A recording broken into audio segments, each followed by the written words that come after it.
வணக்கம் Subiksha TV channel நேர்களே, நான் உங்கள் அன்பான சயின்டிபிக் வேதிக் அஸ்ட்ராலஜர் அஸ்ட்ரோரஞ்சி பேசுகிறேன். நல்லது நினைப்போம், நல்லதே நடக்கும். இப்ப பாத்தீங்கன்னா ஜூன் 2025 மாதம் எத்தகைய ஒரு மாதமாக இருக்க போகுதுங்கிறது பார்க்க போறோம். அறிவியல் சார்ந்த முறையில பார்க்க போறோம். சயின்டிபிக் வேதிக் அஸ்ட்ராலஜி முறையில பார்க்க போறோம். மிகைப்படுத்தாமல் பரிகாரங்கள் அது மாதிரி விஷயத்துக்கு போகாமல் உள்ளது உள்ளவாறு நம்ம கர்ம பலன் கிரகத்தின் அமைப்புகள் பொறுத்து எது மாதிரி செயல்பட போகிறது, எத்தகைய ஒரு பலாபலன்களை கொடுக்க போகிறது அப்படிங்கிறது துல்லியமா துலாம் ராசிக்காரர்களுக்கு 2025 ஜூன் மாதம் எத்தகைய மாதமாக இருக்க போகுதுன்னு பார்க்க போறோம். அதுக்கு முன்னாடி சேனலுக்கு ஃபர்ஸ்ட் டைம் வரவங்க மறக்காம சப்ஸ்கிரைப் பண்ணுங்க. ஸோ தொடர்ந்து நம்மளோட சேனல் உங்களுக்கு நம்மளோட வீடியோஸ் உங்களை அடையும். இப்போ பார்த்தீங்கன்னா ஜூன் மாதம் பிறக்கும் பொழுதே 3 பெரிய ஆண்டு கிரகத்தின் பெயர்ச்சி நடந்து விட்டது. மார்ச் 29ஆம் தேதி பார்த்தீங்கன்னா சனி பயிற்சி முடிந்து விட்டது. மே 14ஆம் தேதி குரு பயிற்சி முடிந்து விட்டது. மே 19ஆம் தேதி ராகு கேது பயிற்சி முடிந்து விட்டது. ஸோ இந்த 3 பயிற்சியும் மிகவும் முக்கியத்துவம் வாய்ந்த பயிற்சி. இது துலாம் ராசிக்காரர்களுக்கு எப்படி இருக்க போகுதுன்னு பார்க்கும்பொழுது, ஜூன் மாதம் பிறக்கும் பொழுதே 3 முடிந்தனால குரு பார்த்தீங்கன்னா ராசியை பார்க்கக்கூடிய 9ஆம் பாவத்தில் 9ஆம் வீட்டில் 9ஆம் ராசியில் இருக்கும் பொழுது அருமையான ஒரு அமைப்பு. இதுவரை அஷ்டமத்துல ஒரு வருடமாக குரு இருந்து துலாம் ராசிக்கு எந்த ஒரு பலாபலன்களும் எந்த ஒரு சாதகமான நட்பலன்களும் கொடுக்க முடியாமல் இருந்த குரு இப்போ 9ஆம் இடத்துக்கு யோகஸ்தானத்துக்கு ராசியை பார்க்கிறார். 3ஆம் இடம் என்று சொல்லப்படுகிற தன்னோட ஓன் வீடை மீனத்தை பார்த்து முயற்சி ஸ்தானத்தை பார்த்து வலுப்படுத்துகிறார். 5ஆம் வீடுங்கிற புத்திரஸ்தானத்தை பார்த்து வலுப்படுத்துகிறார். இதெல்லாம அற்புதமான ஒரு விஷயம்.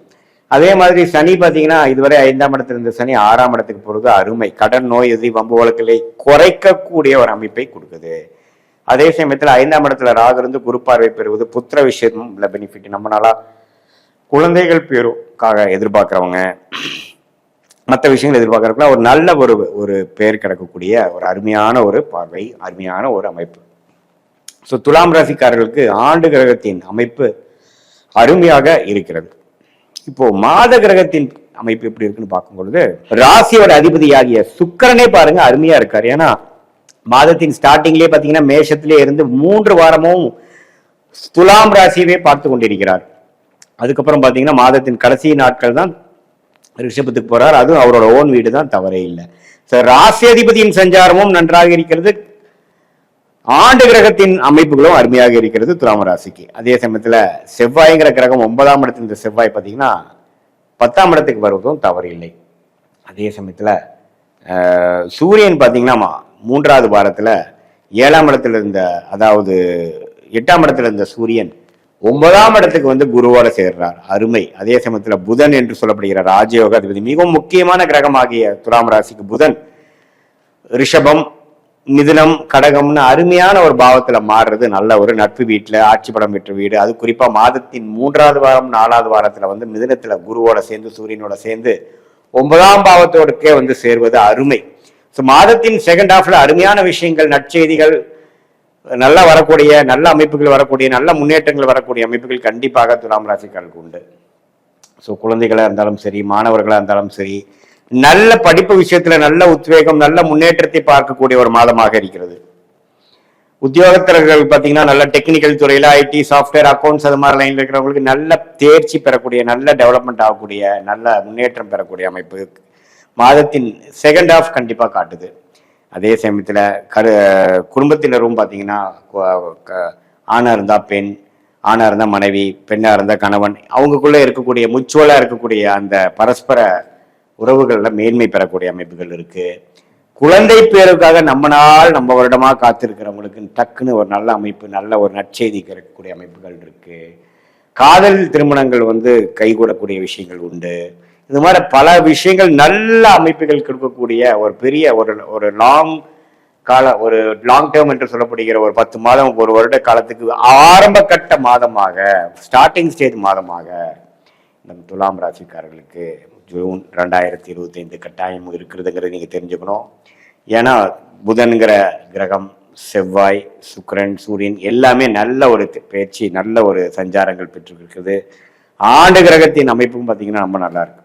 ஸோ இதெல்லாம் பார்க்கும் பொழுது துலாம் ராசிக்காரர்களுக்கு கடந்த ஒரு வருடமாக கொஞ்சம் எல்லாமே கிணத்துல போட்ட கல்லு மாற எதுவுமே பெருசா நடக்காம அமைதியா போய் கொண்டிருந்த வாழ்க்கை இப்போ கொஞ்சம் சுறுசுறுப்பாக உத்வேகமாக ஒரு ஃபுல் ஆஃப் பிளசன்ட் சர்ப்ரைசஸும் ஒரு நல்ல ஒரு அமைப்பும் கொடுத்து சுறுசுறுப்பாக எல்லாமே வாழ்க்கையில கொஞ்சம் மேன்மையும் ஹோப்ஃபுல்லா இருக்கக்கூடிய அடுத்த கட்ட நடவடிக்கைக்கு அடுத்த கட்ட வாழ்க்கைக்கு போகக்கூடிய அடுத்த கட்ட படிநிலைக்கு போகக்கூடிய ஒரு நல்ல மாற்றம் நிறைந்த ஒரு சம்பவங்களாகவும் நல்ல ஒரு டெவலப்மெண்ட்டாகவும் நல்ல ஒரு குட் நியூஸ் கொடுக்கக்கூடிய விஷயங்களும் வரக்கூடிய அமைப்புகள் கட்டாயம் துலாம் ராசிக்காரர்களுக்கு இருக்குதுங்கிறத தெரிஞ்சுக்கணும். இது ஒரு பொதுவான பலன்களை தவிர உங்கள் ஜென்ம ஜாதகத்தில் எத்தகைய ஒரு அமைப்புகள் போய் கொண்டிருக்கிறது, உங்களுடைய தசாபுக்திகள் என்ன, லக்னம் என்ன, இதெல்லாம் வைத்துதான் நீங்க மேற்கொண்டு உங்களுடைய ஷார்ட் டேர்ம் அடுத்த 3 மாதங்கள் எப்படி இருக்க போகுது, அடுத்த 10 மாதங்கள் எப்படி இருக்க போகுது, அதுக்கப்புறம் வரக்கூடிய எந்த நேரத்தில் எந்த மாதிரி முடிவுகள் எடுக்கலாம், உங்களுடைய கர்மா என்ன சொல்கிறது, எந்த மாதிரி வேலை எந்த மாதிரி டைரக்ஷனில் போகலாம்,